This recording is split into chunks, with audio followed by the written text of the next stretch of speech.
அனைவருக்கும் வணக்கம். இன்றைய தினம் மாவட்ட செயலகத்தில் நடந்த ஆர்ப்பாட்டம் தொடர்பான சரியான முறையில் பதில் சொல்ல வேண்டிய கடமை எனக்கு இருக்கின்றது. புதுக்குடிப்பு பிரேசிலார் முறையில் உண்மையிலேயே புதுக்குடிப்பு பிரேசிலத்துக்கு உட்பட்ட கோம்பாவில், தேவிபுரம், சுதந்திரபுரம் போன்ற 3 கிராம சபையாளர் பிரிவுகளிலும் மிக அதிகமாக அரச காடுகளை வெட்டி துப்புரவாக்கி காணிகளை அடத்தான் பிடிக்கின்ற தன்மை தொடர்ச்சியாக இடம்பெற்று வருகின்றது.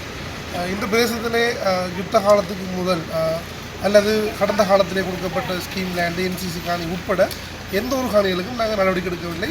மக்களுடைய பழைய காணிகளுக்கு அது அவர்களுக்கே கொடுக்கப்பட்டிருக்கின்றது. அது எவ்வளவு காணியாக இருந்தாலும் இந்த 2, 3, 4, 5, 6 வருஷங்கள், சிலது 7 வருடங்களுக்கு உட்பட்ட காணிகளும் வந்து மிகவும் அடாத்தான முறையிலே அவற்றினை கையகப்படுத்தி பாவித்து வருகின்றார்கள்.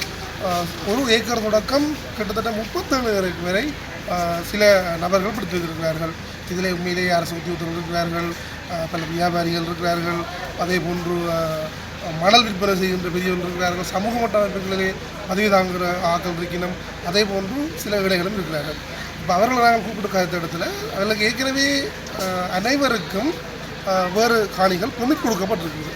ஆகவே ஏற்கனவே காணியை வைத்திருக்கிற நபர்கள் மேலதிகமாக காணியை படுத்திருக்கிறார்கள். ஒரு நபரேனும் தங்களுக்கு காணியில் தாங்கள் இதை பிடிச்சி குடியிருக்கிறோம் என்று சொன்ன ஒரு நபருக்கு நாங்கள் வழக்கு தொடுக்கவில்லை. அனைவருமே மேலதிகமாக காணியை பிடிச்சி இருக்கிற நபர்களால் இவர்கள் அனைவருக்கும் கௌரவ நீதிமன்றத்தில் வழக்கு தாக்கல் செய்யப்பட்டுள்ளது. அவர்கள் வழக்குக்குரிய ஆவணங்களை பெற்றுவிட்டிருக்கிறார்கள்.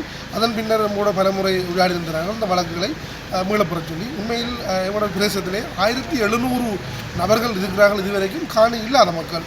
அதோடு நாங்கள் முதலீட்டை ஊக்குவிக்கிறோம் என்றால் எங்களோட பிரதேசத்தில் நிறைய வேலைவாய்ப்பு பிரச்சனை இருக்கிறது. காலையில் 3 மணிக்கு நீங்கள் வீதியில் பார்த்தா தெரியும், பலரும் 3 மணிக்கு பஸ் ஏறி யாழ்ப்பாணம் மற்றது மணிக்கோன், கிளிநொச்சி, மௌனியா, வெளியூராக்கு வேலைக்கு போகிறாங்க. கவர்மெண்ட்ஸுக்கு என்றால் இங்கே தொழிற்சாலைகள் இல்லை. நாங்கள் முதலீட்டுக்காக ஊக்குவிக்கிறோம். யாராவது வந்து இன்வெஸ்ட் பண்ணுங்க, என்ன தேவைக்குனாலும் முதலீட்டு வலயங்கள் காணிகள் அடையாளப்படுத்தியிருக்கிறோம். அந்த காணிகளையும் பிரிக்கிறார்கள். அப்போ எல்லோருக்கும் காணி கொடுக்குறதாக இருந்தால் வாழ்வாதாரம் என்று நாங்கள் மொத்த காட்டுப்புறாக்கினாலும் காணாது.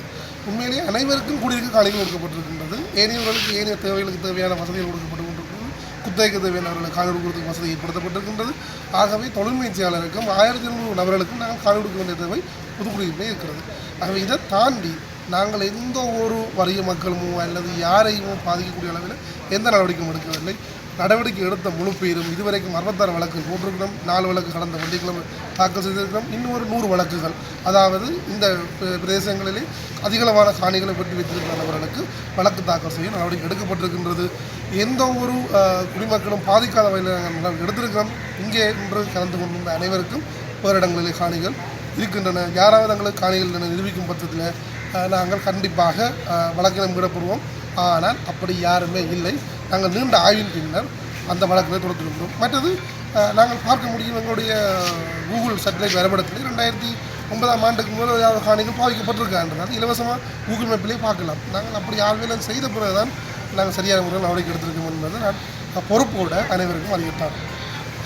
சில செல்வாக்கானவர்கள் இதற்கு முதலே அந்த இடங்களிலே காணிகளை பிடித்துவிட்டு அதற்கான ஆவணங்களையும் பெற்றிருக்கின்றார்கள். அவர்களுக்கு என்ன நடவடிக்கை எடுக்கிறதா யோசிச்சு? பெரிய அளவான காணிகள் பெற்ற புது காணிகள் யாருக்கும் ஆவணம் கொடுக்கப்பட்டதாக எந்த தகவலும் இல்லை. உண்மையிலே அப்படியான விவரங்கள் இருந்தால் எங்களிடம் கையளித்தால் சட்ட ரீதிய முறையில் பெறப்பட்டிருந்தால் நாங்கள் ரத்து செய்ய நடவடிக்கை எடுப்போம்.